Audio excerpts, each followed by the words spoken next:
That's all.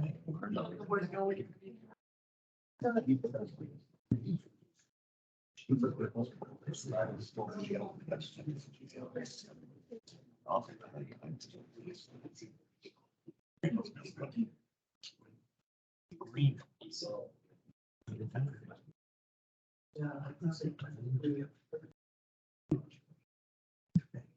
Now these.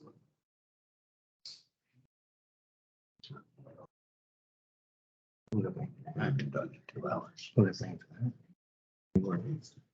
I don't know. I told him.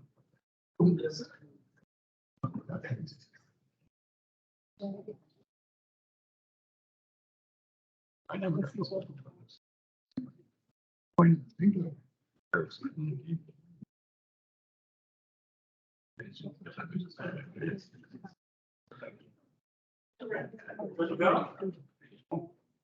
Okay, after the general come our meeting to order, we'll have a moment of silence, pray, or as you wish. And then be able to do the things we're going to be down.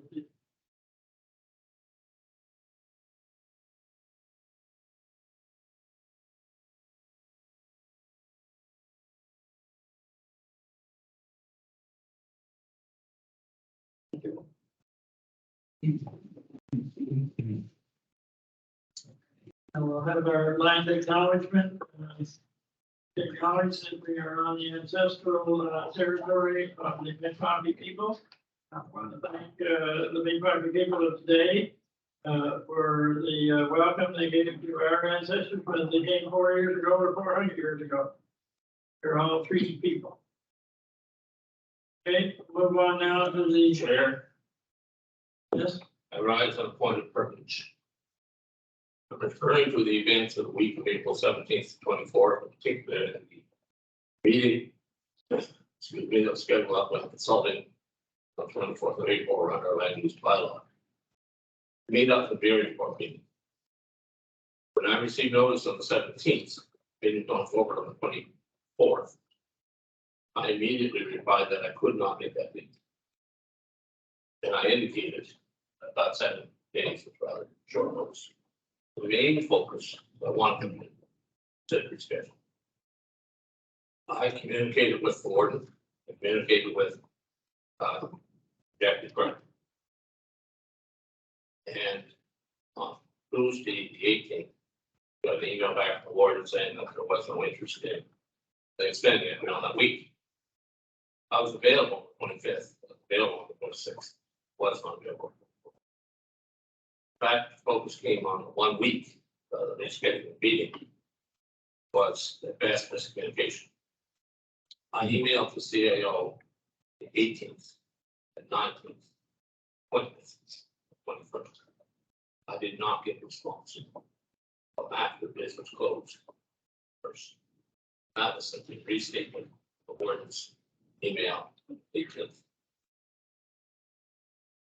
I got no response. I was requesting consideration and consultation.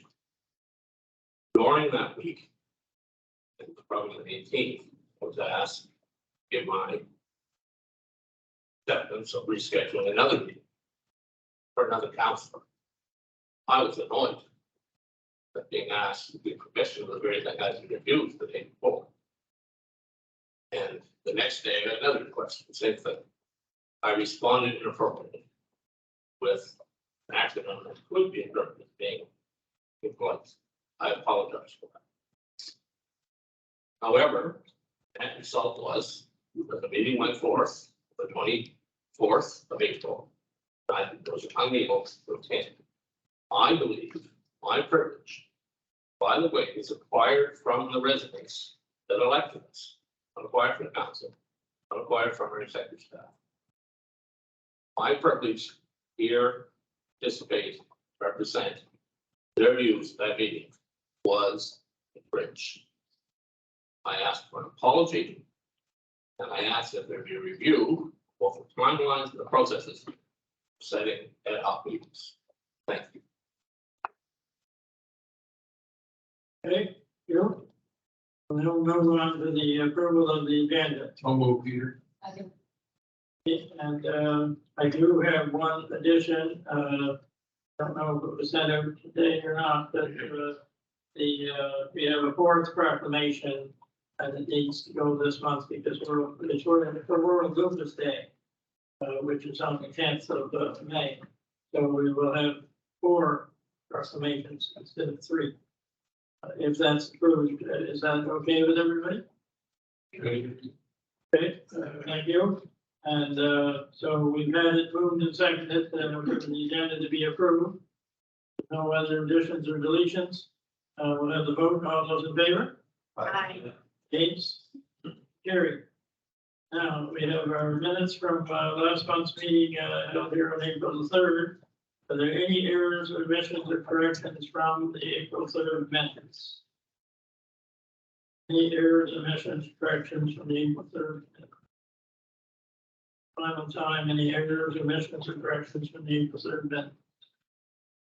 Okay, hearing none, declare those approved as presented. Now, under correspondence, we have 2 pieces of correspondence. Both require action, I guess.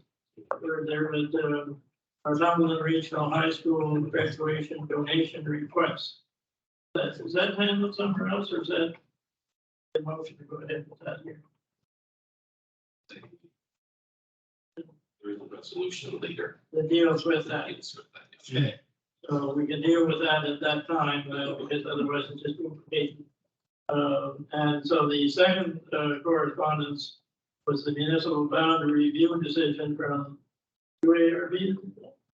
Yeah, so they basically agreed with what we sent in, which was to leave the number of councillors at 12 for the next election in 2024.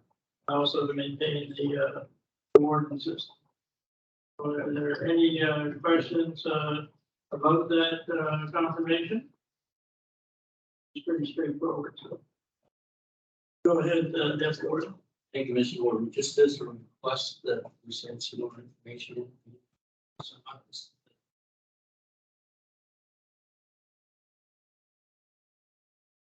We just have to send digital copies of each of the districts. Okay, we don't need there's no decision there. Decision was made by them. So we don't need to vote on that. Okay, now we have several proclamations. I'm going to read each one because each one is very important to well, very important to us all, but very important certainly to people who are working with those various groups. So the first one is the proclamation for the Gaelic Nova Scotia Month.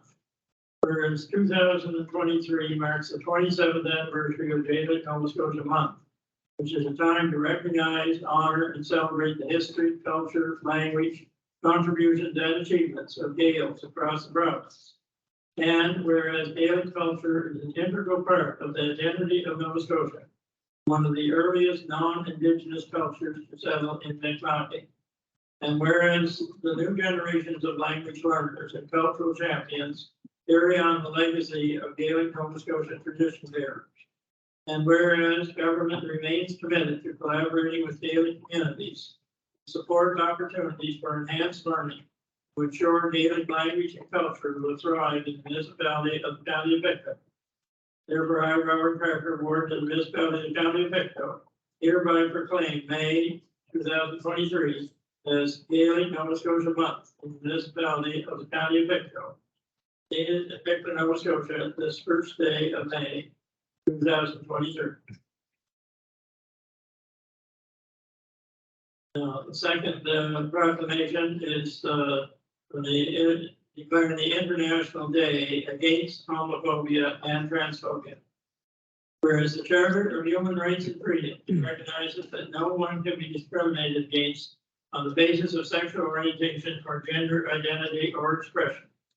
Whereas Nova Scotia is a society open to everyone, including lesbian, gay, bisexual, and trans people, LGBTQ+, and to all other people who identify with sexual diversity and the multiplicity of gender identities and expressions. Whereas despite recent efforts toward greater inclusion of LGBTQ people, homophobia and transphobia are still present in society. Whereas May the 17th is the International Day Against Homophobia and Transphobia, is celebrated as such in many countries and is a result of a Quebec-based initiative promoted by Fondation Emergence starting in 2003. Whereas there is reason to support the efforts of Fondation Emergence in holding this day, be it resolved that the Municipal Council for the Municipality of County of Pictou proclaim May the 17th, 2023 as International Day Against Homophobia and Transphobia, dated in Pictou, Nova Scotia, this first day of May 2023. Next one is Proclamation Lyme Disease Awareness Month.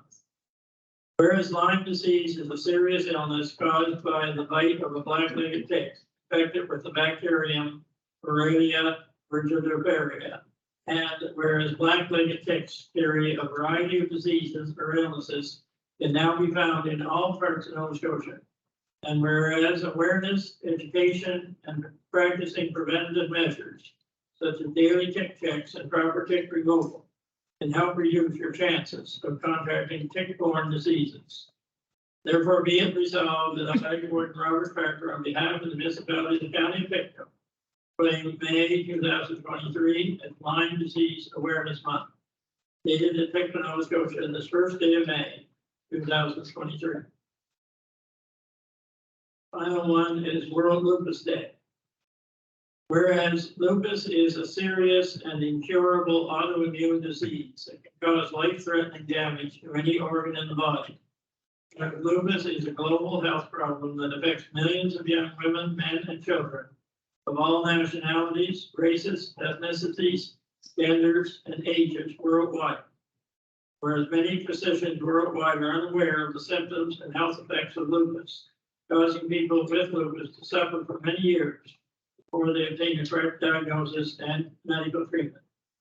Whereas medical research efforts into lupus and the discovery and the development of safer, more effective treatments for lupus patients are underfunded in comparison with diseases of similar magnitude and severity.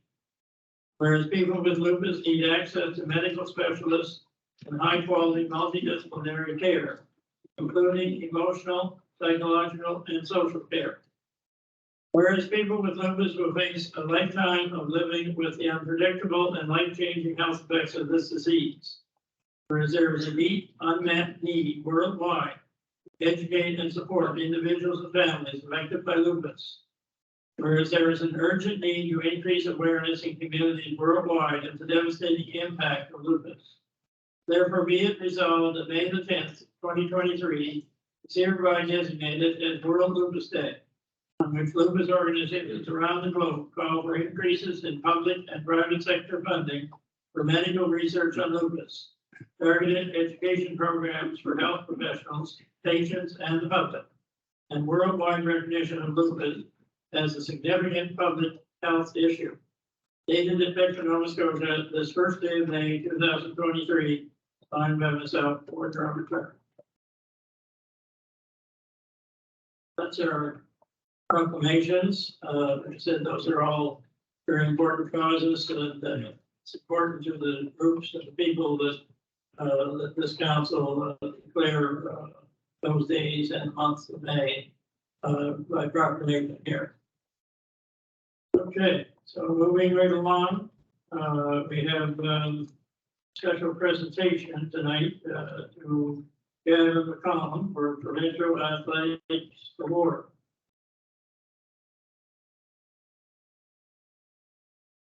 I'll read this out and what Gavin has accomplished here.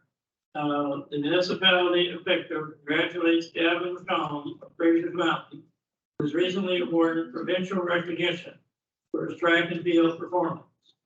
Gavin is a grade 7 student at Frank H. McDonald Academy. Received the Run, Jump, Throw, Wheel Participant Award from Athletics Nova Scotia for his performance in the past season. 2022 Athletics Nova Scotia Awards are given to athletes, coaches, officials, and volunteers who make outstanding achievements in the sport of athletics in 2022. Gavin has been involved with track and field since he was 6 or 7 years old. Currently competes in the 600 meter and 60 meter races, shot put, and long jump. He was the only recipient of Victor County to receive a 2022 Athletics Nova Scotia Award. Once again, congratulations, Gavin, on a memorable season, and we wish you great success with many more to come. Have a plaque to present in front here for you, Gavin.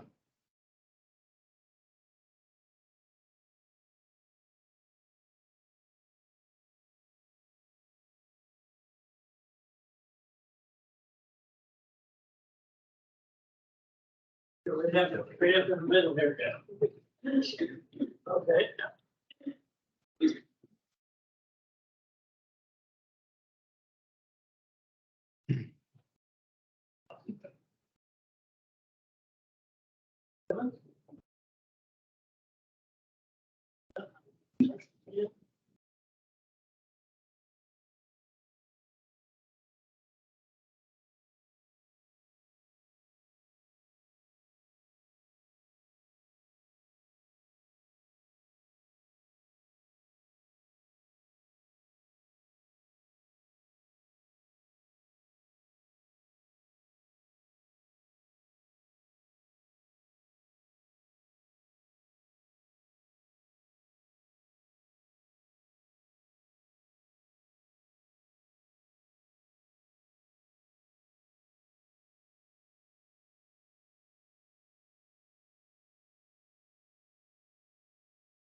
Okay, so fun stuff. Can you get down to work here?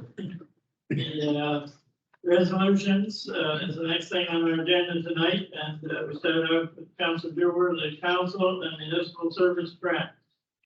Thank you, Mr. Warden. Resolution be it resolved that the council of the municipality of the county of Beckley adopt the following resolutions for council and municipal grants. Municipal grants, Northumberland Regional High School graduation, $1,000.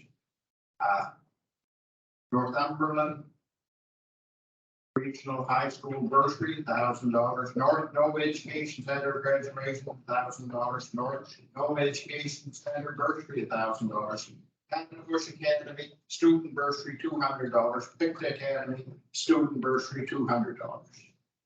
That was the council grant. So municipal service grants, District 7, Caledonia Cemetery, $1,500. Middle River Birch Hill Cemetery, $2,000. Millbrook Cemetery, $3660.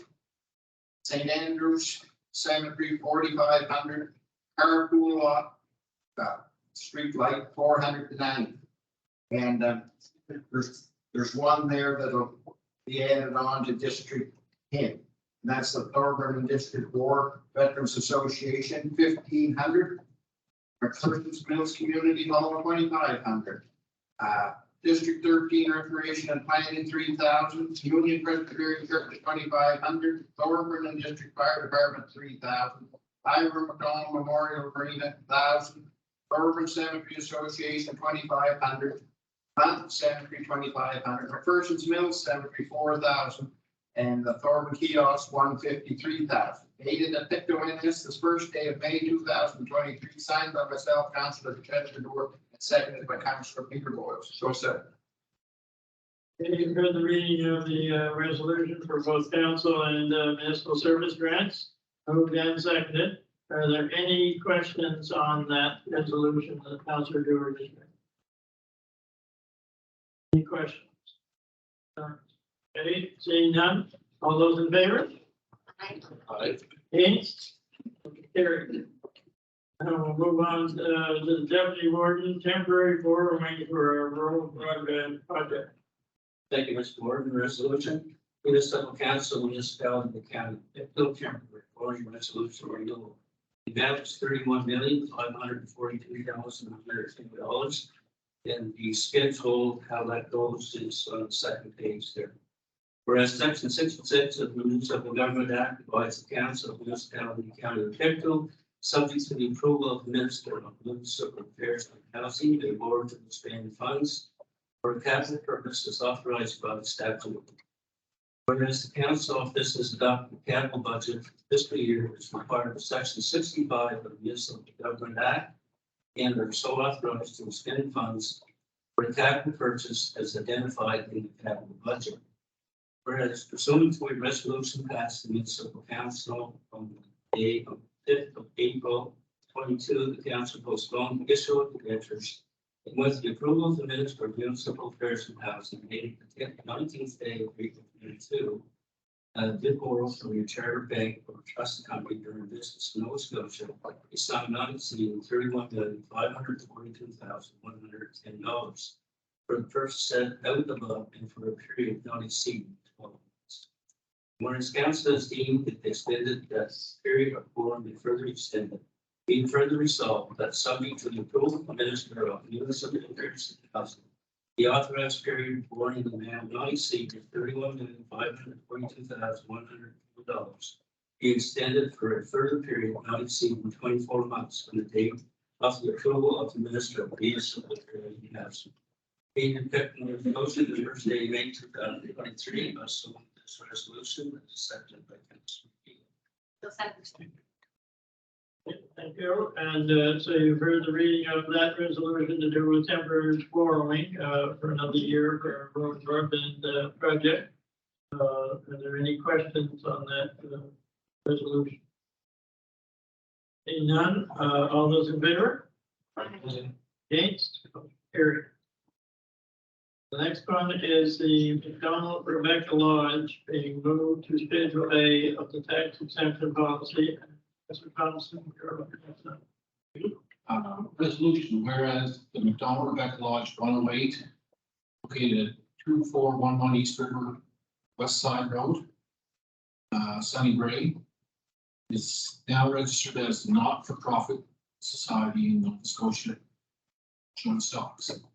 Be resolved that the council for the municipality of the county of Pictou move the McDonald Rebecca Lodge 108 from Schedule B of the municipality of Pictou County tax exemption and tax reduction policy number 20230421 to a Schedule A. Dated Pictou, Nova Scotia, this first day of May.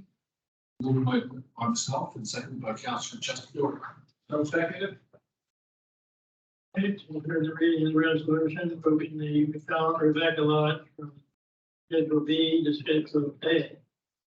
Means, I think, in essence, that they are tax exempt. This is moved to Schedule A. So are there any questions to do with that resolution? Okay, seeing none, we'll call the vote. All those in favor? Aye. Against? Motion carried.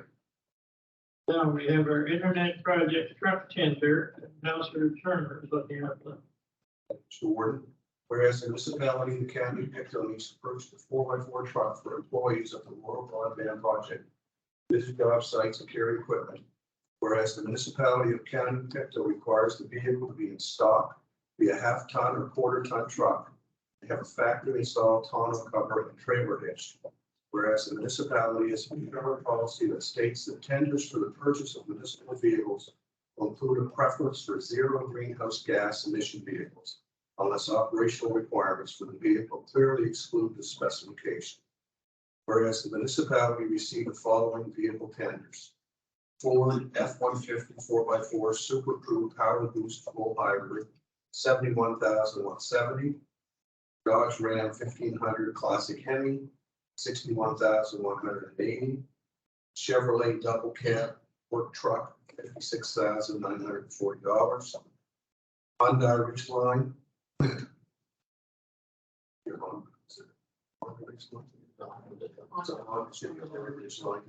Honda Ridgeline, $57,137.98. Nissan Frontier, $49,728. Whereas the Rural Broadband Network Manager recommends the purchase of an F-150 hybrid based on environmental factors, model year, and operational savings in fuel.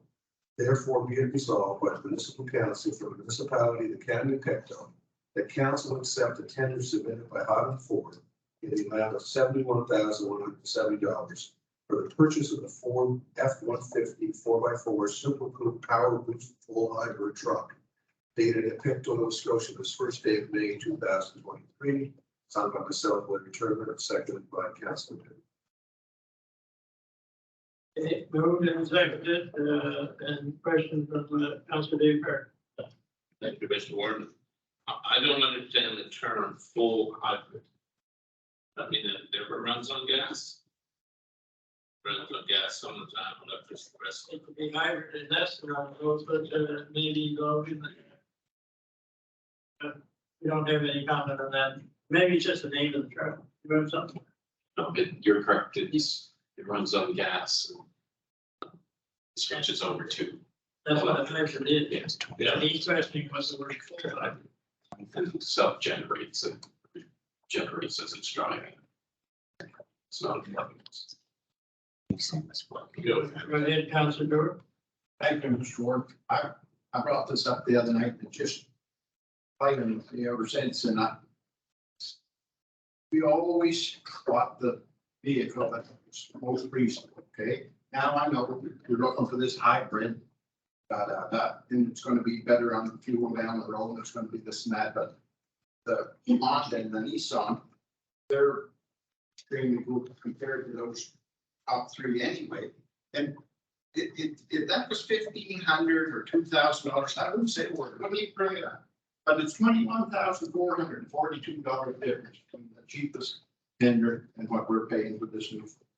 And I'm a horse fan, but it just seems like too big a gap. And we're spending how many money on this, and we really have no way of knowing how much we're going to save. It may just cost us an awful lot more to keep it going or fix it or whatever. But anyway, I had concerns about it and I wanted to bring it up again. Thank you.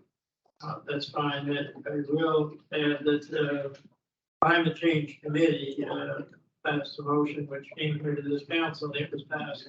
Someone said that, you know, that where possible, we would buy the most, the greenest, whatever you want to call it, vehicles available, but they have to be within reasonable price.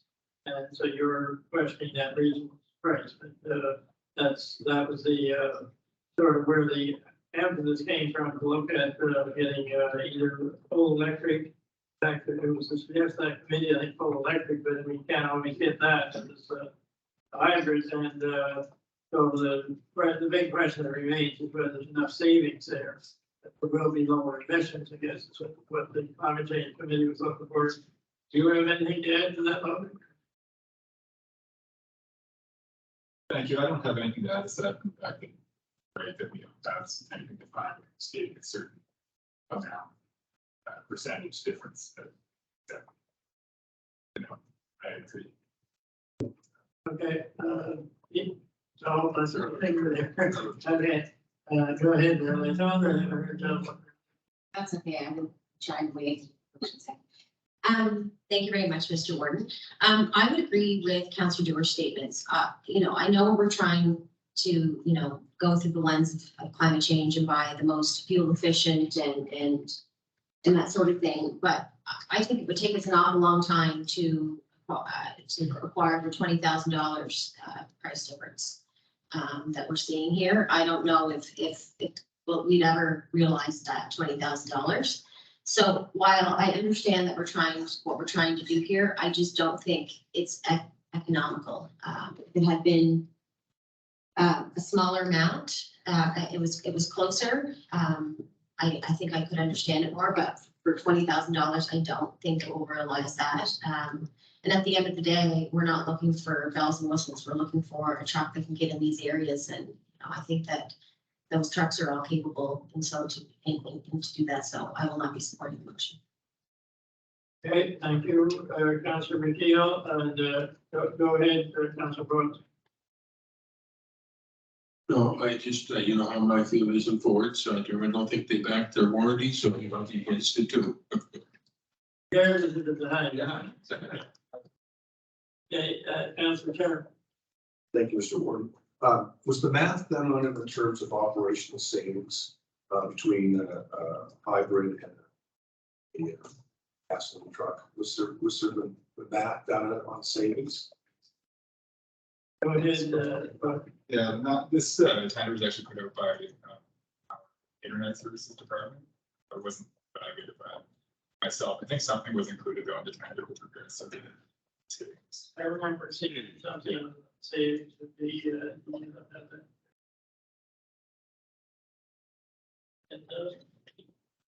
yeah. Yes, I did see the figures there somewhere on the savings. It may not make up for the whole amount of the difference, if it's the net zero, we're aiming for the zero. Right, that's the second question. While we're looking at- Oh, go right ahead. In terms of operational capacity, are all these trucks are different sizes? Does each truck meet the standards that we're looking for in terms of its operating capacity, in terms of getting to where we have to go, hauling the equipment that has to be hauled? There's a ridge line, which has a much smaller capacity as far as I'm concerned, with an F-150. Does it meet the requirements of the job? It wasn't tendered by anybody in this room, but so I think the question might be best served by our Internet Department. I'm not really sure what loads they're planning to carry. A lot of these. That's okay, it's just that a ridge line, on a ridge line has a box that goes to this. It's not very big. I'm just wondering about the capacity. You know, his comment on that. As far as capacity issues, the F-150 and Dodge were more in line with what we were looking for. The others do have some limitation. That's it. The difference between the F-150 and the Dodge, based on the rating, it's about $6,000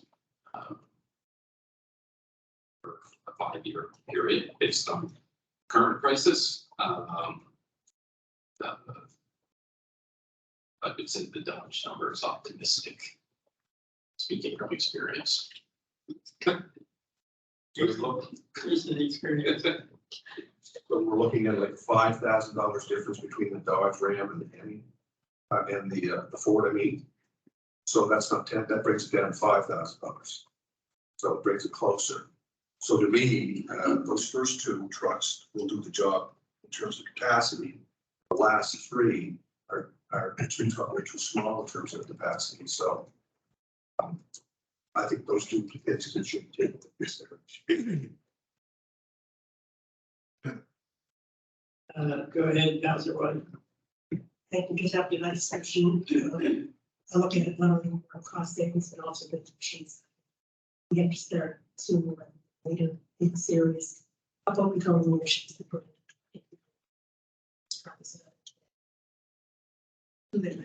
Exactly. Do our kind of just getting out with the car.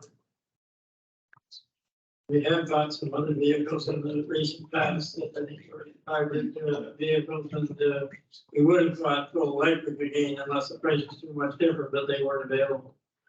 Not available at the time, and I don't think there is now even. Are there any more comments, questions on the resolution to do with purchasing a vehicle for the internet project? Okay, seeing none, I'm going to call for the vote. All those in favor of buying the Ford F-150 full hybrid, say aye. Aye. And all those against. Yay. So we have 3 nays, Councilor Dave Barker, Councilor Chester Brewer, 4 nays, Councilor Peter Boyd, and Councilor Trevor Field. Okay, so the motion is passed. So we'll move on now. Oh, go ahead, At this again, network manager.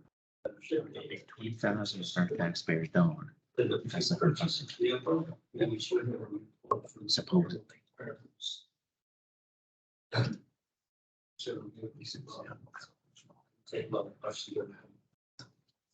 But they're not. Is that the last minute? And either there for that.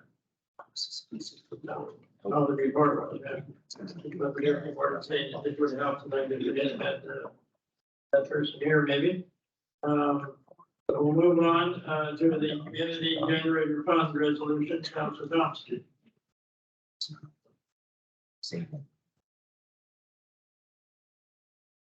Resolution, whereas the council of the municipality of United Pictou has created a community generator fund for $60,000 in 2023 fiscal year, funded from surplus general funds or transfer from the general operating reserve. Whereas council has determined that municipal grants provided to community centers be no more than 10% of project cost to a maximum of $5,000. Be it resolved by the municipal council of the municipality of County Pictou, sets the following grant requests: Blue Mountain Fire Department, $3,563. Rebecca Lodge 108 Sunny Bray, $3,153. Trustees of the Springville Presbyterian Church, $3,014, and Pictou Lane Fire Department, $2,729. Dated by Pictou, Nova Scotia, Dave May, 2023, moved by myself. Seconded by.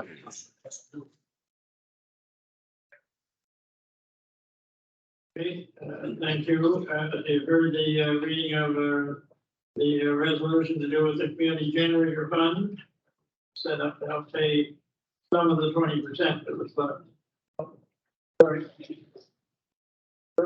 Thank you, Mr. Warden. I was looking back at one of our YouTube videos on our YouTube page, and part of that was the discussion about this, and it kind of jogged my memory about these numbers. That night we had quite a discussion, confusing as it may be, about those. I just wanted to make sure for the record that those were the new numbers that we had suggested that evening. There was other references that you can do with the 705,000. This isn't all of them. This is the second batch. Okay, and you'll do something. 5,000, so this is the second batch, but they are set at the same as each other revised. Yes, that's, yeah. Okay, thank you. Okay, so this, that clarifies for me, this is the second batch of community halls. We already had one lot go through when you got their assistance under this total of $60,000. Go ahead, Peter. Well, I just going to point out to anybody else is looking to put them in or something, that we found out the hard way that these generators, they give you the price of the generator, hooking them up, and then the wiring and everything. But nobody tells you that you're going to land there with 4 propane tanks. It's going to cost you $150 a year per tank for rental. Plus, you get $1,700 for the propane to put in it. So you get hit with a whack of dollars after they're put there that we didn't know about. But they don't hidden costs. Go ahead, David. Just to clarify from our district, I know both generators were estimated out, they had the cost, but they were well aware of the cost of the propane, all of that before they went ahead and applied with the funding. And the defense up there dealing with that. So this is to assist the community halls or fire halls or whatever in purchasing the generators. So if we have another funeral or something close to it someday, we'll have more comfort stations. That's the whole idea behind this. This covers out some of what wasn't covered by the provincial grant. So is there any more questions or concerns about this resolution? Hearing none or seeing none, all those in favor? Against? Carries. Okay, and now we have the municipal services grant transfer, Councilor Brown. Thank you, Ward. The resolution be resolved by the municipality of the County Pictou.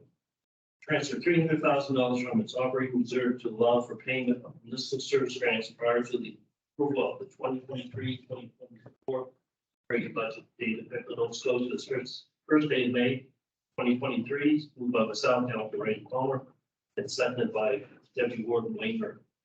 Second. Thank you. So in the resolution to have the 300,000 available now for municipal service grants when they're approved. Rather than before we used to have to wait till the middle of summer before people get started on the projects. So this is the same amount as last year, right? Same amount as last year, 300,000. Any questions or concerns with that resolution? Seeing none, all those in favor? Against? Carried. Now we have the municipal vehicle policy update. Councilor Elliott, you're looking after that one. Thank you.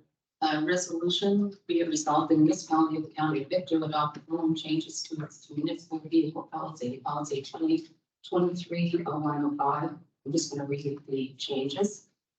To establish uniform policy for the purchase and disposition of municipal vehicles and the use of those vehicles by municipal staff.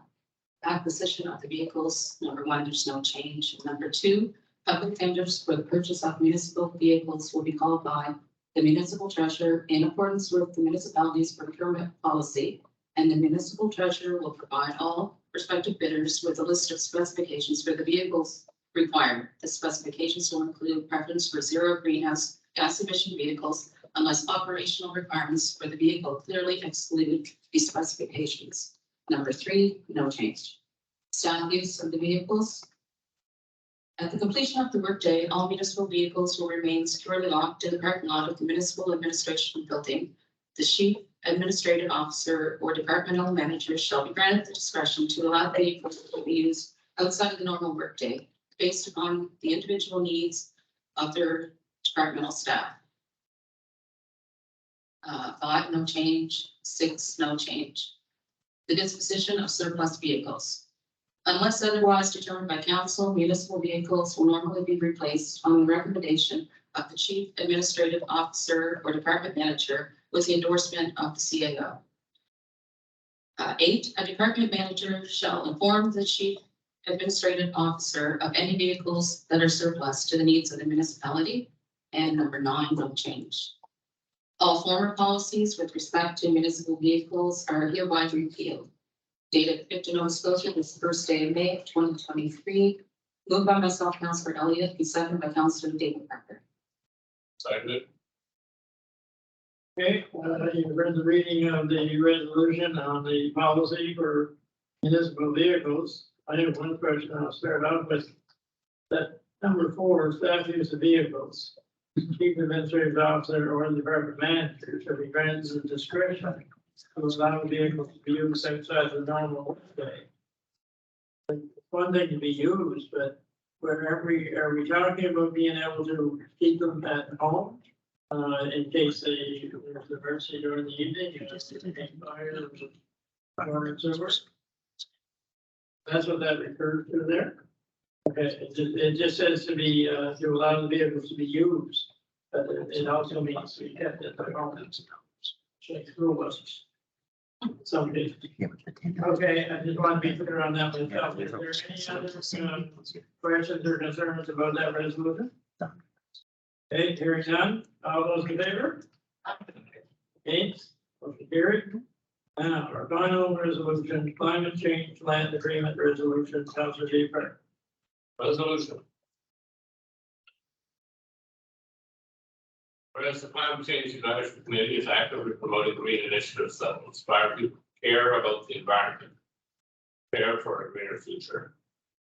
Whereas the committee has hosted seedlings, giveaways, and tree plantings in the past and after to raise awareness, urge for all residents to be part of the greener community, play a role in minimizing greenhouse gas emissions generated within the municipal boundaries, including the emissions arising from our own assets and services.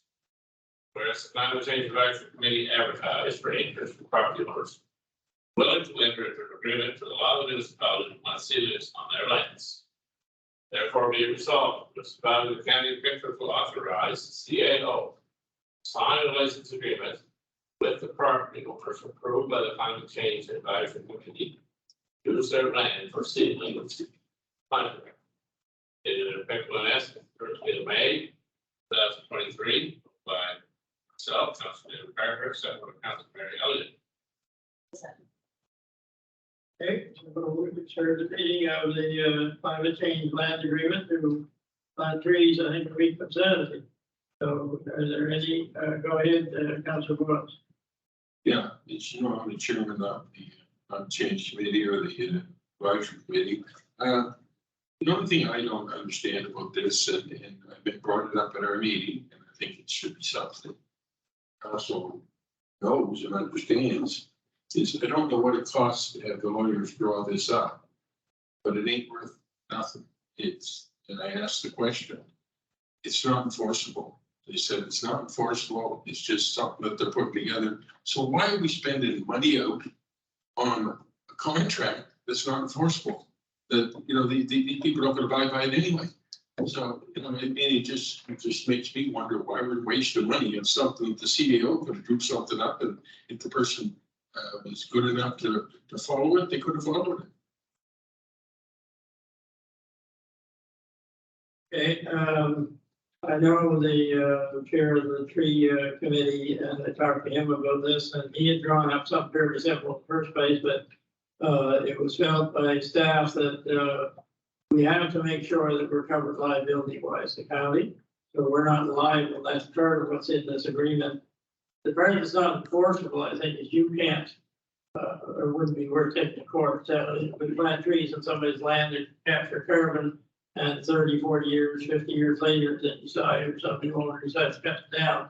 That part's not enforceable. It's hopefully going to send a message that the idea is to plant the trees for somebody to saw them down. It's not doing much for carbon capture then.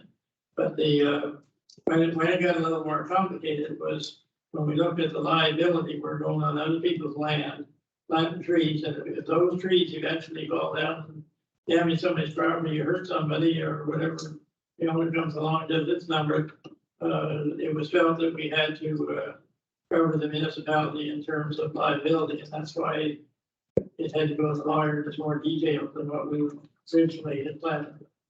That's it. But also you have a non-council member for around and negotiating the thing that the CEO is going to be signing. It's me as ludicrous, but that's this council. Okay, any other questions? Councilor Dave Clark. Many moons ago, the board of 12 picked the force what we're going to do. They also had, they did a lot of people. They also were very aware that what came to shut couldn't afford to enforce. That's the bottom line.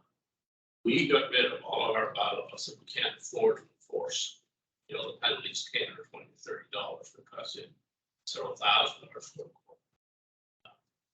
our bylaw. Well, we get a lot better. Okay, so what we're really talking about here is hands. We're asking the landlords being here in our documents. Please keep the trees growing. 50 years now, most of it don't want to be around. I said, no, there's everyone. And some pretty or some subsequent owner decides to do something different with it. Probably didn't go anyway, don't know anyway, but it's the intent of going after. Thank you.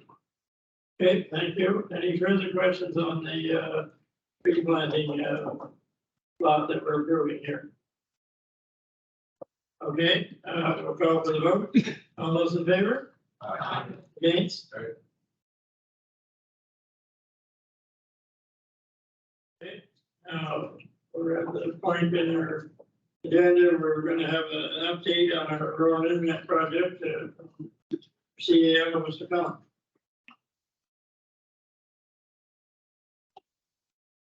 On the, I guess we'll break it down, on the fiber project, construction continues on the main line from Central West River to New Glasgow. They are this week at the railway crossing. Elma, and they're performing that work this week. And then from there, we will progress into Glasgow. The fiber route from Mount Tom to Central West River is now active. So people can begin being connected on that side of the project in that area.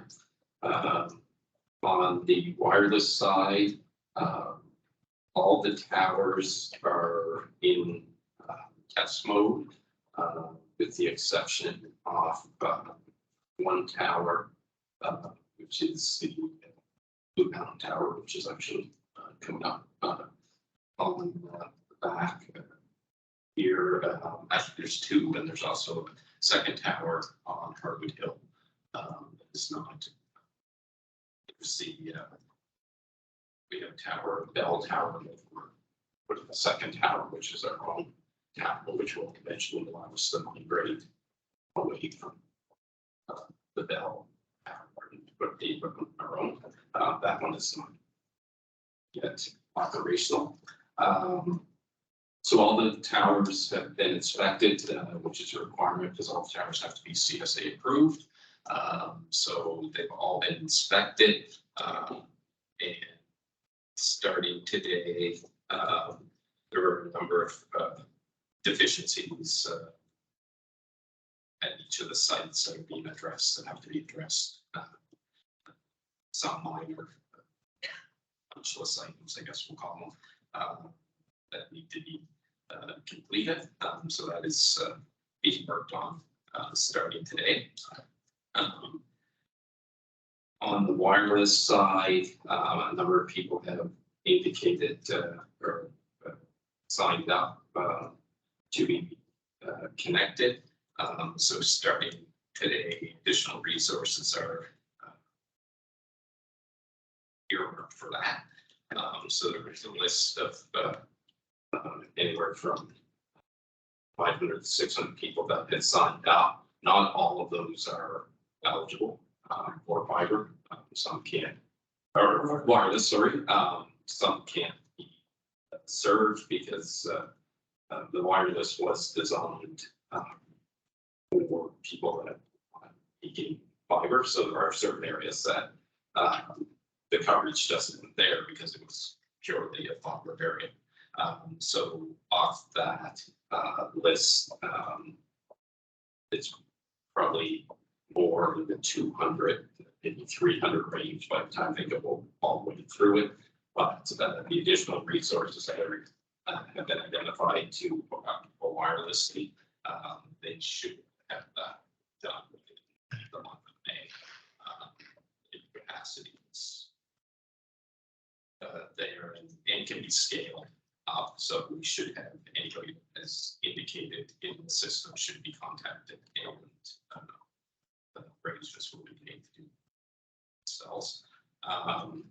On the overall kind of project, we're still working through the various agreements with the federal government on the grant. I would say we're getting close. We're probably down. The changes in each time it comes back are shrinking. So we're probably, hopefully this week we've addressed, I think we're down to the last items there. Provincial agreement is has been reviewed, comments back and forth between it's what was formerly Development of Scotia, and that agreement was actually been sent off to our legal counsel just to do review, but the terms are just done on the second lot less owners federal agreement. So that's really the thing that Could you give just a bit of an update for council and for the public as to sort of, we're going to Nebraska now. from West River, but where the next stages are to go with fiber for the summer 23. Sure. So once we reach the location in Glasgow, the areas that we have permits that are advancing rather quickly, Lock Room Loop is actually the next serviceable area that we have the permits back, and then we have permits kind of emanating from this building, everything to Caribou Shore, and about the number 6 towards River John. So those permits are coming quick. Actually, I think we're pretty much at almost the Tony River with the permits there. So that's the area there, and then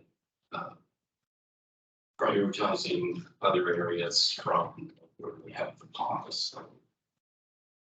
Central West River as well, different directions and in Glasgow. Okay. Just know that we have to get into Glasgow before we can start expanding. So And I think everybody's aware that we have had some vandalism for sure, and looking at various ways that we might be able to prevent that. I know the companies are already doing some things, and just the age we live in right now, anything looks or smells like copper coming down. But ours didn't even have copper in it, you know, other than the power company lines at River John. But, you know, we can't stop because we get some vandalism, you simply move on. And hopefully other people have learned that in the fiber, there's no copper. But are there any questions? Go ahead, Councilor Brooks. A few here, just 3 years, but the hillside hall, we turned around and called 8 months, 9 months ago and asked around and wanted to get hooked up, and we never heard nothing. We're not getting nothing. Then I was out Blue Mountain the other day, and I was talking to somebody there, and now I'm just telling them, they said to me, they said there's already lines out there that somebody else had put at one time or something, and they can't understand why they're not using them. And also, they said when they're calling up to find out when they would be put on, they said that maybe 2 years. And they said the reason is not all about getting that the wires out there and whatever. It's we just are so swamped that they just can't. They don't have the people to do it. And that's a backlog. So I don't know how true it is, but that's what I was told. I just saw that as people get some interest in saying. Yeah, I'll let the CEO handle that one. So the hillside hall should be addressed in the month of May if they're on that list. So that should be addressed there. That's where he's hired more people, the company's hired more. Yeah, so there's more resources to do more wireless hookups. Second comment, there's lines already running Blue Mountain, true. There is fiber there, but there are no terminals on it. So it's just fiber. It's not ours. And in order to serve people, you actually have to put terminals in, but there's no terminals on it. So it's just fiber run. So can speak to the business plan of others, I guess. And I guess the third part on hookups, once our fiber becomes available under the grant programs that we're under. So once we actually go to general availability, the ISP has 10 days from the time somebody subscribes to actually hook them up. So they have the capacity to do it. So when do you think the people of Blue Mountain will be hooked up? Is it gone in 2 years, or do you think it's sooner? I think they are 2025. It's not For five. provider. Yeah. Yeah, we always knew it was gonna take us 2-3 years to get to everybody, but they can. I think one confusing part, are you done, Councilor Wells? Well, I'm just around and what I don't understand is the most, so the person in the biggest need is the people in Blue Mountain. I mean, my God, there's nothing out there, their phones or nothing. I think that, that we would have been trying to push there and trying to get it in there as quick as we possibly can. And now say 25, I mean, I think the people in Blue Mountain would wonder what's going on, but anyway. And the mandate, it seems to have changed now, especially with provincial funding coming on. When we were where we're going, so 3 or 4 months ago, I thought we were right by saying that they could hook up to the wireless as soon as it was available, and then if the fiber didn't come in 2025, whatever, then they could, my understanding was they could go off the wireless at that point, go to the fiber. But we could have used our own money, but because it's on both provincial and federal money, it's contingent on, just like you said, going to those areas that don't have fiber. So he mentioned, Brian mentioned the Lock Road Loop. Can't do the Elm Road, it leads up to the Lock Road Loop. Because they have, they're already served by other companies. So the federal and provincial both call for not running it. You can run it later on our own money, but on their money, we have to go to the areas that need it most. And so going up toward River John, they're in a similar situation as Blue Mountain. I think most of them had 0.8 or something, whatever megabytes. So that under this system, the company had to redraw all their maps. Well, we can't do this road because they're already served by Cal or East Bank or somebody. But so we're trying to go around them and go to the areas that have no service or won't. But the problem up there, the challenge is a lot of it is going to be served by fiber. So if it's going to be served by fiber, you can't go on wireless. So therefore, you're not sure what we said out there in a way that you can go on the wireless for a year or so, whatever it takes. But now because of both the federal and provincial money, you can't do that, but we'd also overload our wireless. If everybody went on the wireless till the fiber was available, wireless are only capable, those towers are only capable of handling so many, or all of a sudden it's a lot slower because you get too many on it. So you do run into these complications. It'd be nice if we could be everywhere now, because it is a service that people not just want but need. And so the reality, we've got to buy some of our, no sugar power was one of our biggest holdups. So they seem to be, the permits are coming much more quickly. Then we ran into the problem, no sugar power, actually put the poles out to the power so we can get power done. But we have a meeting set up with them, Mr. Brown, they're coming to trying, every time we meet with them, get a little push, things seem to improve, but then they go back to their old ways sometimes. But they are better to be honest than they were. Councilor Dave Carter. Thank you, Mr. Chair. All the towers, with the exception of Blue Mountain, are in the test phase, and then Harvard Hill. Will the towers all be finished to qualify for the federal money? Yes, so one of the last things was the CSA audit.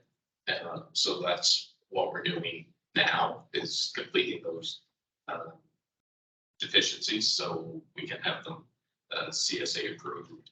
And the test customers that are on, that's sort of one, we have the questions that we people to Unless extended to the end of June, is that correct? July, so we're in end of July, so that is the last milestone. But it was the audit that we're working on now, so.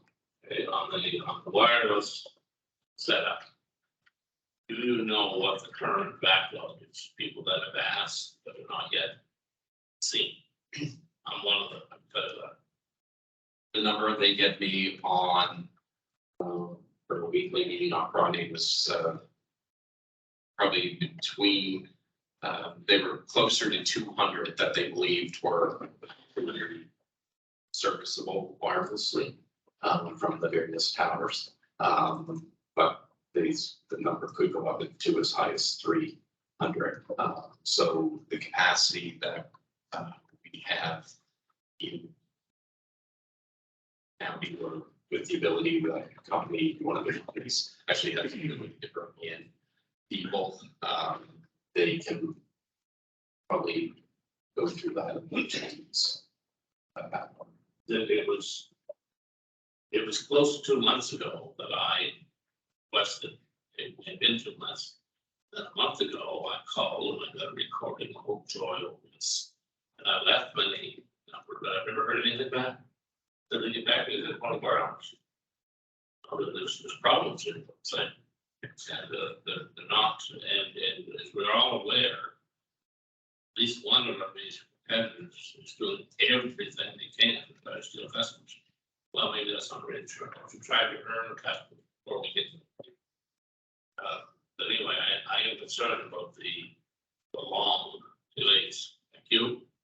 Any steps that are being taken to address that with another company that's going to be able to hook them up much quicker? Bringing in extra staff.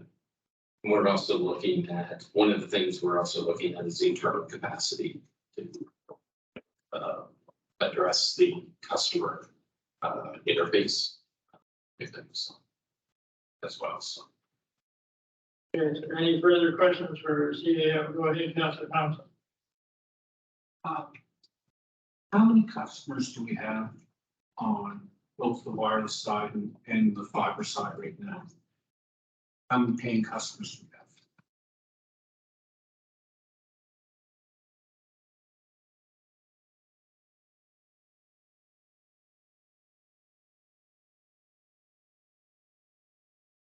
So on the fiber side, there is 40. This would have been 2 weeks ago.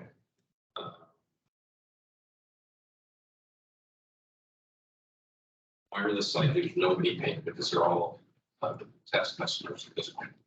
But we had 35 as of 2 weeks ago, but that doesn't include all the towers that have come online. And there were 108 orders in the system on the fiber side. That was home installs. So those have been released to Telecom to do the install because there were some supply chain issues around. ONTs are what they're called. So that's been fixed. You know, have sufficient inventory to do those. So those are in the works. That's last week. Those 108. On a monthly basis, what are our fixed costs of operating the wireless and fiber side? What are we paying out right now every month to run those two operations? Probably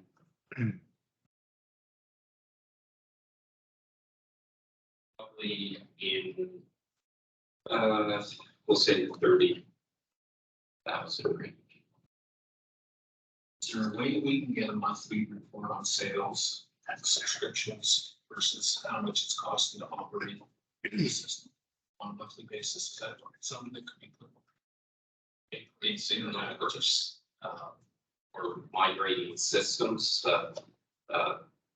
The accounting system that we're using the Microsoft Base program, so that is in the works. That will be actually produce income statement or with projections and all that. So that is being worked on. So another question, I've been talking about what Councilor Boyles is bringing up for about 5 years now. There is a fiber line running from just outside of Thorburn, and it hooks up to the number 7 highway down. So that's where we're aiming this now. all I know is that they are frustrated down in the mountain and they're gonna be for St. Mary's because neighbors, relatives and friends that live across the county line already have fiber. So another thing that sort of came up this week for me, which is quite concerning, is a good portion of the largest non-serviced area in my district and it's Springville. And a good portion of that area won't be covered by the wireless tower up in the River Road. And when one of the residents from the area asked at the home show when they would be expecting fiber, because that was the next question, they said 2027. So that's 4 years from now. And they're rightfully frustrated because they see all around them that there's fiber all around us. There's fiber in Camden Settlement. There's another line down to more Moose. There's people down there. So is there talk about putting some other towers up so the areas, because topography of Pictou County is not conducive for a lot of this stuff. Is there talk about putting more towers up so these people get the service that they've been hoped for and promised through this wireless and fiber side? Because these people don't wait 4 years for internet. That's not fair to them. So what's the plans to make sure that the non-serviced areas, black hole right now, what are the plans to make sure that they have some options through this project? So there are towers in Springville and there's a second tower going in Sudbury. So there are additional towers being installed in these areas. I do not believe anybody would have been given the date of 2027 because our project wraps up at the end of 2025. That's the goal. But there are other towers in that area. There's one Springville. We're at Spring. Well, that's probably the River Road, like, Call that green. Yeah, there's one on the eastern side road. There is one. Not that matters, it's up on the hill. Yeah, that's it. And then there's one further. So those are plans that they're already built. Go ahead, Don. Yes, Mr. Chair, I'm just like to have a little more clarification on how customers can transition from the wireless to the fiber. You made a comment about that earlier. If you're on wireless, how do you get it? Let's see. Yeah, so if you're basically on a wireless service, once fiber becomes available, you would be notified through like you said, the initial communication that you're now eligible for fiber, and you just simply call the ISP or the RSP. Request the fiber service and disconnect the wireless service. See, and then they would just consolidate.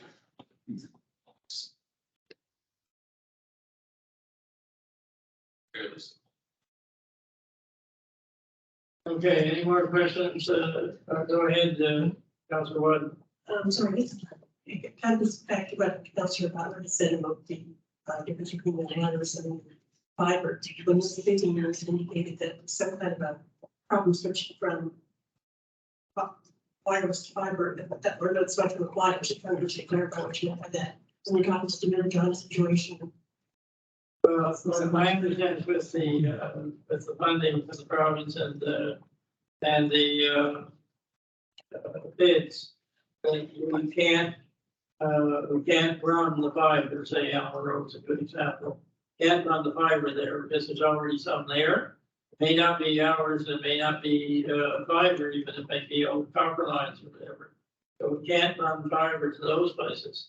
But if we were, because we, a lot of the places that heard John say would say, well, I want the wireless. And that's what they were saying, that I heard there, but if everybody goes on the wireless, even though they're gonna have fiber potentially, they're on the fiber road, then they overload the wireless part. They can't, they can go on, but we'll overload it, if we get everybody that's eventually gonna have fiber all in one at once. So then your speed is gonna slow way down. So you're saying if we get wireless, that would impact people staying over there. No, it would impact that area there that's from that tower. If a tower is able to handle, I don't know how many they're able to handle. Varies by tower. So I guess the way to look at it is that the priority for the towers, the way it's being done is that if you are only, even after we have all our fiber installed, if you are only the wireless customer, you're going to get priority for connection. Because there is capacity on it, but it was only ever designed, it was a 2/3, 1/3 split, so it was only designed for that. That 1/3 would be wireless, so there will be in certain areas where there will be eventually fiber. There may be homes or whatever there that priority is given to the residents that won't have fiber first to connect. So that's a thing from person, that the wireless in the more remote areas that will not. Right.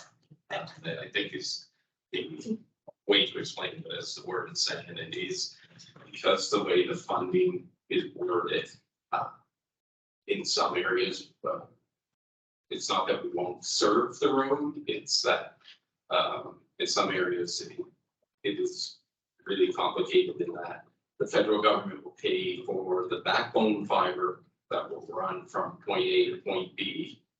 But between point A and point B, there's somebody else serving that area. So they'll pay for the backbone fiber for us to get from point A to point B to service area C. But they will not pay for the terminals and the drops to anybody in point A to point B, but they will pay you permanently once you get into point C, right? So it's broken down. There's like 6 or 7 different categories of roads, mapping, different type of fiber, backbone, last mile. There's like 8 different categories of what they will pay for and what they won't pay for. And it's down to specific property. It's Are we aware of that, like getting the government, that we're going to get into this situation, but something I think It was- aware of. it was an interesting revelation, and one just to work around. It's not that we won't service those other areas, because like you, in point A to point B, you may be passing 300 homes, right? There's a business case to say, we're gonna put the terminals in to serve those 300 homes, because if you pick up 50% of those, it's a good thing for your business, right? So. For that, we can see our money, that's up to them, separate. So it's a complicated agreement, but It doesn't make sense because like the Allen Road, those people are already served by another company. In other words, people down Lockwood Loop aren't served by anybody. But doesn't mean that the people on the Allen Road, they say, well, I thought we served everybody.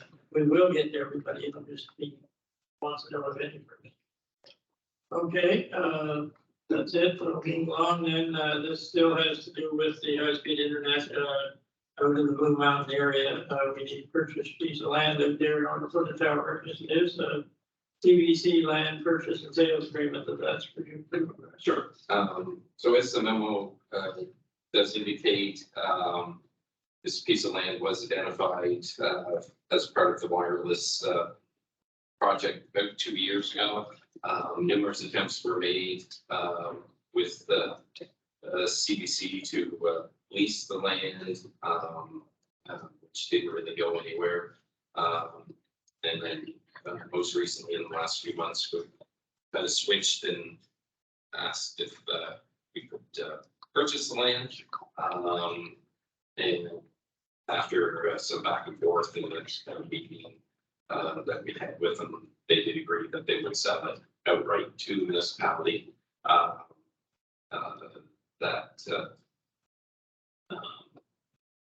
they would go through, they had to go through First Nations consultation, so that has been concluded. And so they're now have the ability to sell to us. In the agreement, it does have the purchase price of 13,700, and that is basically where that comes from. They've normally they would require a third-party appraisal, but they're actually using the assessment roll value. They basically said you've been taxes at that level, so use that. So that was 10,700, and then 3,000 for legal costs.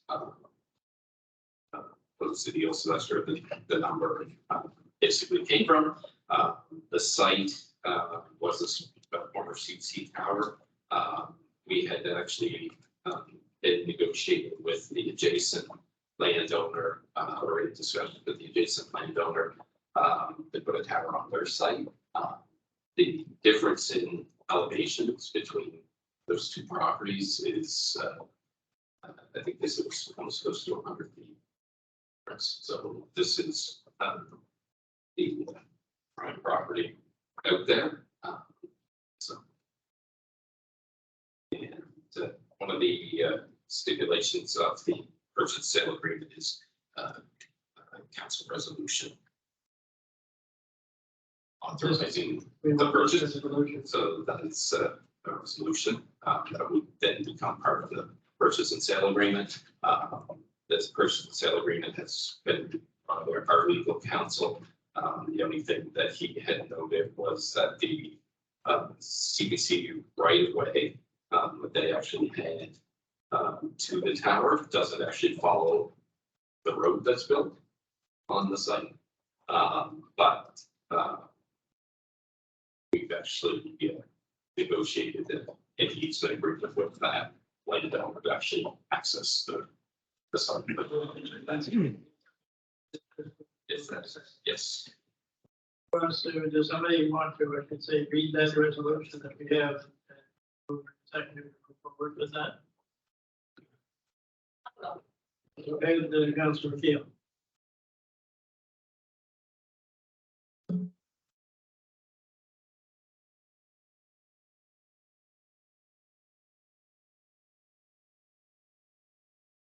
Resolution, whereas the municipality of the county of Pictou is implementing a wireless broadband network. Whereas the municipality is interested in acquiring land to place towers and related infrastructure to facilitate the deployment of the wireless network. Whereas the land located at 6319 Sherbrooke Road, Blue Mountain, owned by the Canadian Broadcasting Corporation, has been identified as lands that will enable proper development of wireless infrastructure. Whereas the Canadian Broadcast Corporation has agreed to sell the aforementioned lands to the municipality and has provided the municipality with a purchase and sale agreement depicting the conditions of sale. Whereas the project management team and municipal solicitor have reviewed the document and believe the document and lands will serve the municipality's interest. Therefore, be it resolved by the municipal council for the municipality of the county of Pictou, the council authorizes the warden and chief administrative officer to sign the purchase and sale agreement with the Canadian Broadcast Corporation. Dated at Pictou, Nova Scotia, this first day of May, 2023, signed by myself, Councillor Darrell McKeel. I'm looking for a seconder. Thank you, Councillor Elliott. So the resolution has been moved and seconded, and you've heard what it's all about. Are there any questions? Question go. All those in favor? Aye.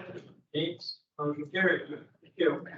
Now we have a report from our CAO on the East Central Rural High School operation. Seems to be dragging on. Sure. So we did have a tender closing date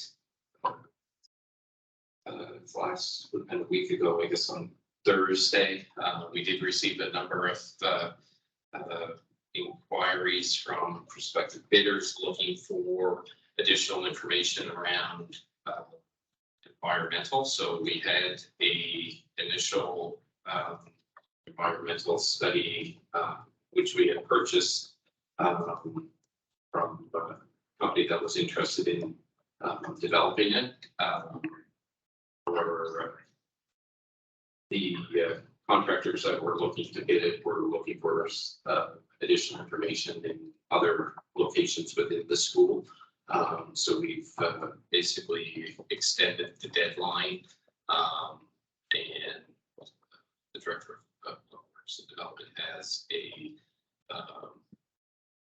request for bids from some environmental consultants to do some further testing on the school property, which will help quantify some of the remediation copies on my brain.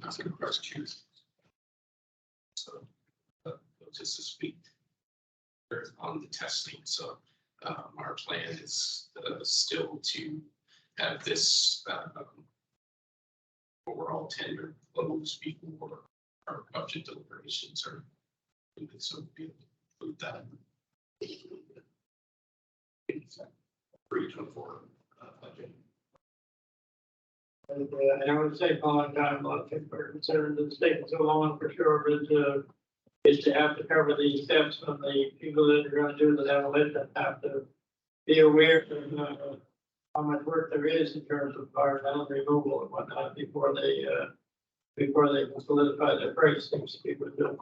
We thought we had a good enough environmental study there done by the previous people that were interested, but it's not detailed enough. The price yet. So we'll have to keep waiting a little longer until at least building bids are confirmed, so we can decide who's doing the demolition. Okay, any questions on that? Go ahead, Don. Yes, Mr. Warden. Is it true in the word in the community is that the environmental concerns are much greater than originally thought, that we probably should anticipate a greater cost than we earlier anticipated? I don't think that's necessarily the case. It's more about quantifying it. So if they were in there and they found something, it would be an extra to us, but we would have identified it up front, right? So it's basically, rather than giving change orders and things like that, it's identifying it all really up front, really what the process is. And that was really a theme, I think, through an environmental consultant, basically to say, you might want to do a little deeper dive just to avoid cost overruns and the unknown. So I don't think it's any worse. I think it's just proper due diligence, maybe more. Yeah, thanks, Brian. And if I may add, I know there's been no indication from the different interested parties. It's really about mitigating the financial risk to the municipality process. And change orders. Okay, okay, is there any further questions for the CEO on these particular situations? Okay, we'll move right along. Letters to senior levels of government, Councilor Daker. Thank you, Chair. This flows out of Councilor Boyle advised attendance at the Smart Energy Conference on the 17th and 18th of April in Halifax. A lot of talk there, a lot of companies of offshore wind energy. Apparently south of Canso, there's an area that's quote the best wind area in the world. Companies are lining up. Currently, the government is currently offering some various releases. A couple decades ago, we were advertising for oil exploration in some of those same areas. Now we're coming above the water and hope to get the energy when big plants have already, as you may be aware, there's already been 2 environmental done for the apron side, airhead, that area. But there's likely to be more. Okay. Scale of the development is difficult to predict, but it could be very, very, very large. And some of the that will fall back to the county. So I'm asking that we send a letter. It could be the same letter on both the province and the feds. Asking them to, as soon as possible, work to complete on the other highway from this Pomket area, where it ends, to Old Cove. Just the Old Cove. And upgrade the short line railroad for our Port Austin. I do know, I have heard, could be a rumor, that the former owners of that short line railroad from Truro to Roxbury have repurchased it. They haven't owned it in 35 years. That's good news. That's the railroad abandoned about not capable of carrying the types of loads that we would want. These wind tunnels go forward. These upgraded. It's 1950s technology. So the request here is to send a letter to those 2 loads government, asking them to invest months to A, complete the twinning of the highway to Old Cove, and B, upgrade the railroad. Now that may be in combination with the private owner. Both those things have to happen prior to holding up or reaching the full potential, say, straight against. I would so move and ask for a second. Second. Okay, moved and seconded that we send letters to the provincial and federal governments asking them to prioritize the completion of the highway 20 that's now taking place between Fairgrass and Ennis onto from Pomket to Old Cove and to work with the private company to upgrade the short line railroad control for Oxford. Is there any questions or comments on that motion? Go ahead. Thank you very much, Mr. Warden.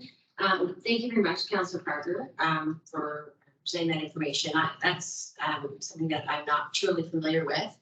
What has the municipalities down there in those areas done to facilitate moving this forward? Thanks for the question, Councilor Peel. About 2 years ago, they formed, when I say they, municipalities, Chambers of Commerce, and several business interests down there formed a committee. I think this is included in my report. And I did note the other day, Friday, that they're having a wind development conference down there in the next short period of time. They've been actively getting their ducks in a row, voting this, these opportunities will be great for a couple of years now. They are, and they're lobbying MPs and traders and so on to get as much of this done as possible. Will management, besides purchasing back the railroad, I believe Genesee, Wyoming, which is the company that's running it at the moment, they're going to continue to run it. In other words, be their powers, their employees, road bed itself, going to freight and so on. That new owner is also rumored, but the final 1/3 of the stock available in what's known as the Medford Superport proposal has been kicking around for at least 20 years. I said 20 years ago, but no one they get serious. Fix that road. Haven't done either yet. Medford Superport is on this side of the street, on the mainland side. both of those are necessary to support the type of industry. Thank you. I guess, just to continue if I can, Mr. Morgan, I guess my hesitation is I'm not truly familiar with this project and not familiar with what the residents' views are down there and hesitate to support something that I don't know if residents support it themselves. Does that make sense? Although, you know, any business like this is great for province, is great for everyone. But I guess that was my hesitation, that I didn't want to come out as a council supporting something that wasn't fully supported by the people. Response to that, I haven't heard anything. But I believe there are cave people everywhere. Cave people stands for Citizens Against Virtually Everything. They're against the proposed Facebook down against this cave. Okay, you can always find some opposition for things, but I haven't heard anything. Thank you, Councilor Fenner. Thank you. I was going to bring up as well, what Councilor Parker had brought up in terms of the super port and the infrastructure that's going to be needed in order to support that super port. But there's also another development that's going to be happening for Boxbury as well. It's the same as Point Tucker, actually. There's a company planning an industrial scale green project. It's called Everwind Fuels. They received approval from the Environment and Climate Change Minister Tom Halman for phase one of a $6 billion US 1 million tons per year project in Point Tucker. So that's going to be happening in Point Tucker as well. So there's three major things going to happen down there. Hopefully sooner rather than later. There's the hydrogen plant that's going to be built down there. There's a super port that's going to be built down there. And the wind towers, just according to Councilor Parker's planning stage as well. So it's a very logical thing to me to support the railway, great highway, to support all that infrastructure that's going to go down there, which will considerably change the economy of Scotia. So I'll support it wholeheartedly. Thank you. Okay, any further comments before I close the vote? Okay, all those in favor? Aye. Any? We'll say something now that close the vote. The old saying about, when time comes in, all votes vote. This would be something of my question, why are we concerned about another part of the province?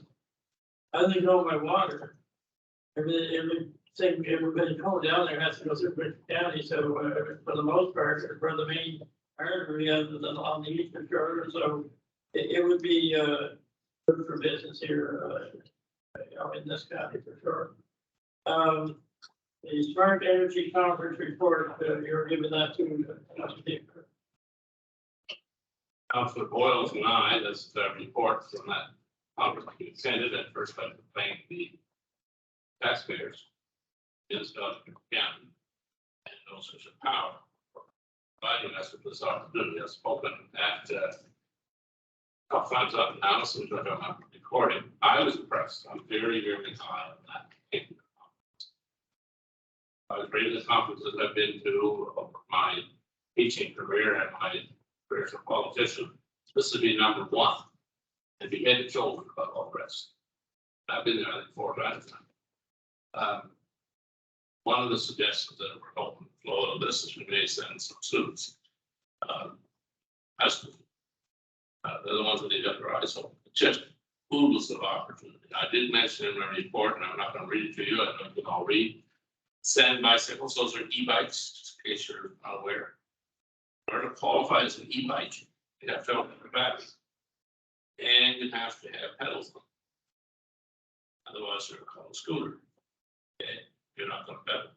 But 600 kilometers on one battery charge is pretty impressive in my mind.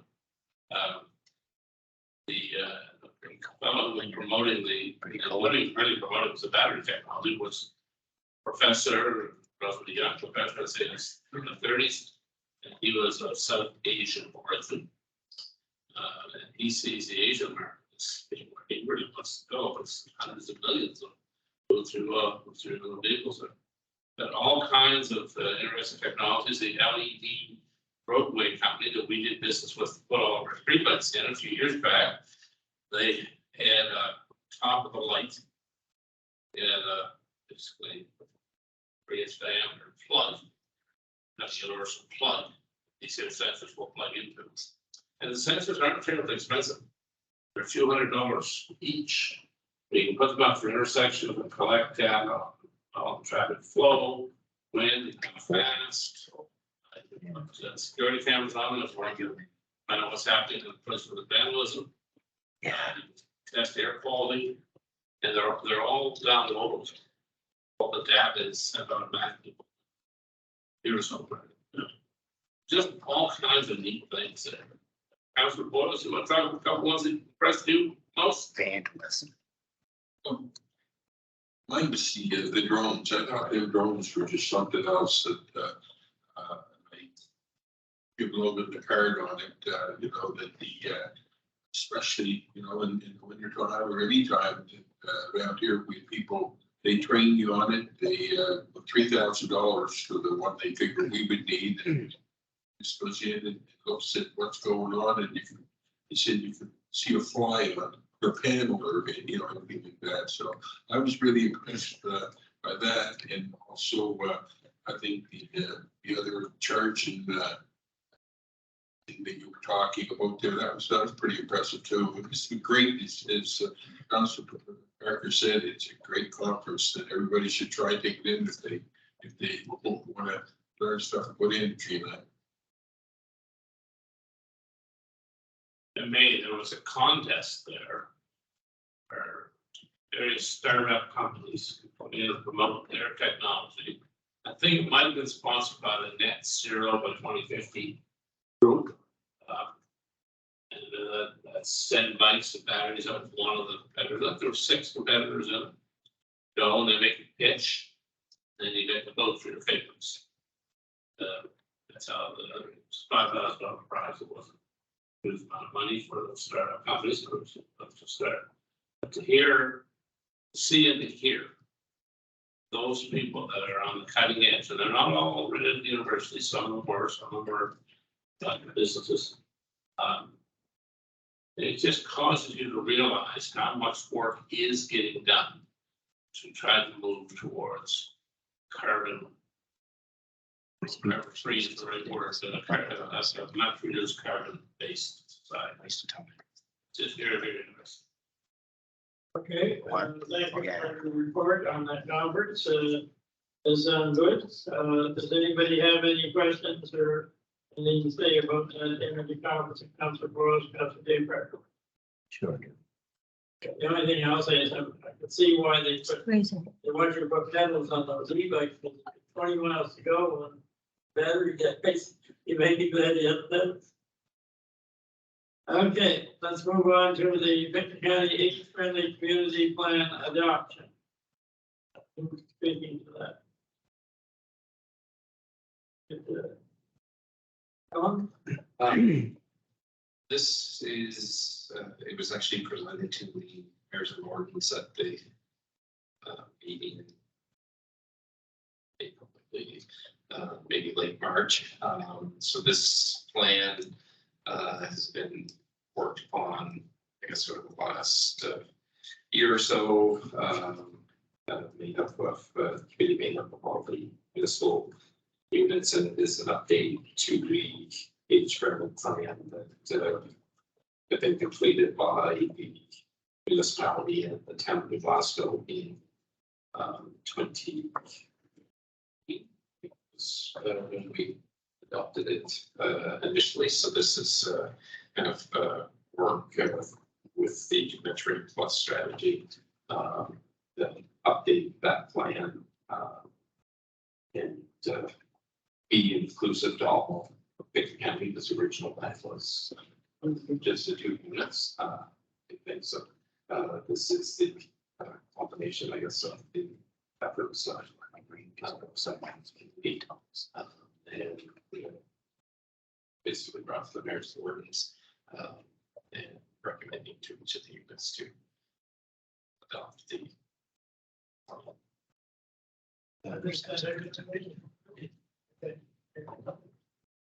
Makes sense. That was a sense of reading, I'm sure.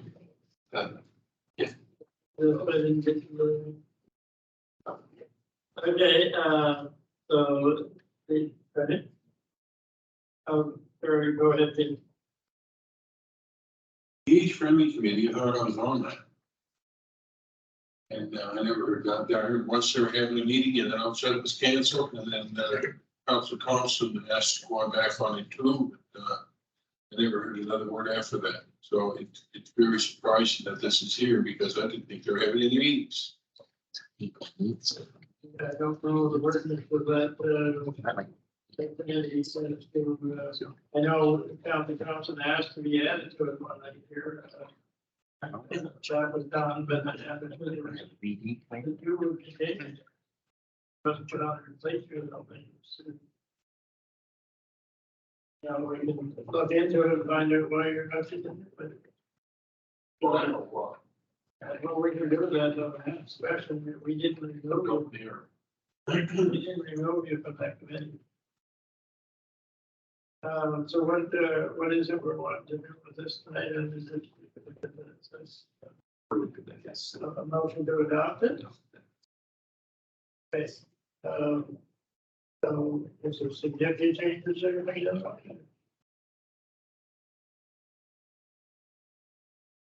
Yes, you do. Guess it's more comprehensive, I would say. That's involved all of this stuff. Okay, with somebody like to make a motion that we adopt the age friendly. Go ahead, Councilman.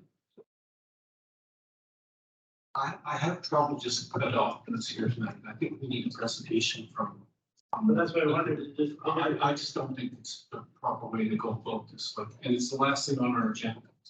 So we're not spend much time all of this. You want to make a motion? You want to make a motion? I make a motion to invite, to have a presentation and table the adoption of this until we hear from. I'll second that. Okay, is there anybody against that? Or go ahead, Councilman. I'm to caution us here, about 25 years time, when I start to age, we'll have to have this in place. Let's not dilly dally too long. We're not gonna dilly, but I do agree that it's important to give it more attention than what we're gonna get here last item on our agenda tonight. So we will look into inviting somebody to make a presentation. We'll look into inviting my council board so we can get any notification of the meeting. So those two things we'll look into. So everybody's agreed that we'll table that for now. Okay, and under emergency resolutions. Oh, I missed that. I heard you're talking, so, the community announcements, anybody have any community announcements? That's what you were going. Go ahead, Councilor. Just a reminder to those in District 4, there's Great Fears meeting being held at 6:30 Wednesday, May the 10th, at location is Stony River Community Hall. Thank you. Okay, and Councilor Davis. May 16th, 7 p.m. Union Center Community Hall. Being put on by MOPC in relation to our internet projects. 7 p.m. all well. The other is, unfortunately, briefly, two tragedies that occurred in our community last week. One is, you all know, here in January, he explained to us how he was going to go to Calvary in especially out of Pictou. Owen Fraser, Mary Elliot's cousin, passed away tragically last week, suddenly, unexpectedly. Elwood, if you knew him, was a great volunteer. He worked hard for the exhibition committee, kept outdoors himself. He ran an events barn there in Pleasant Valley in the center. Put on dances down for the exhibition. He was going to put one on for the benefit of the Union Center Community Hall. Elwood was a doer, not in the sense that Chester is. But he was the type of guy that he needed something done, he went to and get it done. Even though he's very busy, he worked as a carpenter contractor. He was type guy, get things done. He could raise money. He's part of the best fundraiser in our camp. I'm just going to give money out of various groups. So he will certainly, I want to express my condolences to his wife Mary, his son Chris, and his many sisters and 2 surviving brothers, one of whom, Leonard, served on this council for about 32 years. Certainly a major loss in our community. The other, also very tragic, a man by the name of Master Corporal Bridge Chavasol, who grew up on something called the Pump Road, Nancy's Way. He's the son of Francis and Jan Chavasol. He also passed away tragically last week. Just wanted to mention those public record. Thank you. Okay, and you go ahead to Councilor Boyles and then come to Councilor Diaz. Yeah, I just want to announce too that on the Wednesday, May 3rd, the ratepayers meeting at the Lanishi Fire Hall at 7 o'clock. Councilor Diaz. Thank you, Mr. Morgan. Mine's not really as much as a community announcement, it's just that I wish, like to wish that all the fishers, set traps last week and out fishing lobster for this, fishing season, a safe season, a prosperous season. Everybody gets to enjoy food lobster. Okay, that is a community announcement. I think it's very important to our community that, and the price is good. No? Well, they want too much. Okay, is there any further community announcements? Not, we'll move on to emergency resolutions requiring unanimous consent. Any emergency resolutions for tonight? Okay, those, so I will declare this meeting adjourned. And thank you for your call. Thank you.